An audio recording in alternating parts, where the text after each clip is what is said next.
The Lost Fortune. Minsan, may isang lalaking maswerteng nakatagpo ng minahan o dulangan ng ginto. Matagal siyang nanahan sa kagubatan ng Par-Akali kung saan maraming dulangan na hitik sa ginto. Isinekreto niya ang minahan at bumalik sa kanilang bayan upang himingi ng tulong pinansyal sa mga kamag-anakan at kaibigan para makabili ng pangmina sa gagawing paghuhukay. Nagsimula silang magmina at marami din silang nakuhang ginto. May mangilan-ngilan silang nakuha at dinala nila sa refinery o patunawan. Konti na lang sana makukuha na nila ang toni-toneladang ginto na magiging susi sa kanilang pagyaman at pag-asenso.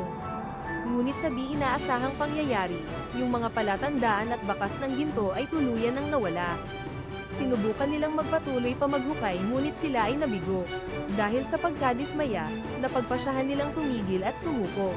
Binenta nila ang quarrying machine sa isang may-ari ng junk shop at nabili lamang ito ng ilang libong piso at inuwi na nila ang ibang kagamitan sa kanilang bahay. Samantala, ang may-ari ng junk shop ay nagkonsulta sa isang mining engineer para tingnan ang dulangan o mining site para magpakot at estimate. Sa pananaw ng mining engineer, kaya di naging matagumpay ang proyekto dahil ang unang nagmamay-ari ng minahan ay hindi pamilyar sa fault lines at ang ugat ng ore ay makikita na sana sa lalim na 3 talampakan, kung saan tumigil ang paghuhukay ng naunang manero. Naroon ang toni-toneladang palayok ng ginto. At dahil doon, ang may-ari ng junk shop ay kumita ng bilyong piso dahil alam niya kung kailan siya sasangguni sa eksperto bago sumuko. Ang madalas na dahilan ng ating pagkabigo sa buhay ay ang nakakaugaliang agarang pagsuko, kapag nakakaranas tayo ng pansamantalang pagkabigo.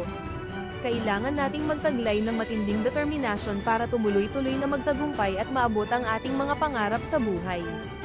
Huwag ugaliin ang pagsuko. Wika ni Winston Churchill, never, never, never, never give up. Kung nagustuhan mo ang excerpts of the day, paki-share na lang ang video sa iyong mga partners para marami pang matuto, makisaya at ma-enhance ang business strategy na magagamit sa pinapalaki nating mga negosyo. Huwag kalimutang tadyakan ang follow at subscribe button ng ating page o account, baka di mo na kami makita ulit. Suntukin mo na rin ang notification bell para isa ka sa pinakaunang makapanood ng mga motivational videos. See you on the other side.